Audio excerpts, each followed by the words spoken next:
बहुत समय पहले एक बड़े गांव के अंत में एक वेश्या रहती थी। उससे कुछ ही दूरी पर एक धर्मपरायण ऋषि का सुंदर और मनोहर आश्रम था। ऋषि अपनी तपस्या और भक्ति के लिए दूर दूर तक प्रसिद्ध थे। वे हर समय भगवान का नाम जपते रहते थे। वेश्या प्रतिदिन प्रातः ऋषि के पास आती, उनके चरण छूकर अपने घर लौट जाती थी। ऋषि प्रतिदिन उसके घर पर दृष्टि रखते थे, यह जानने के लिए कि उसके पास कितने लोग आते हैं। हर व्यक्ति के बदले वे एक छोटा पत्थर रख देते थे।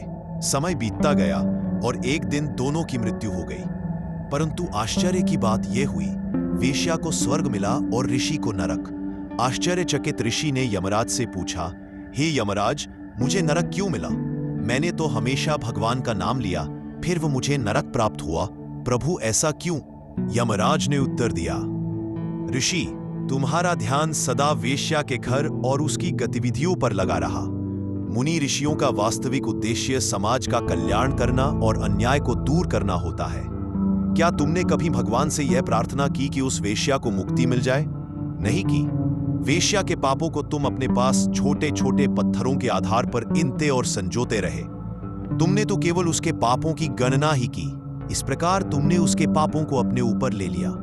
परंतु वेश्या जब भी किसी के साथ शैया पर जाती थी तो पहले भगवान का नाम लेकर मुक्ति की प्रार्थना करती थी।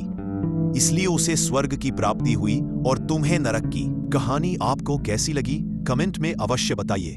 लाइक और सब्सक्राइब कीजिए, क्योंकि आपका प्रत्येक लाइक और सब्सक्राइब मेरे लिए आशीर्वाद के समान है।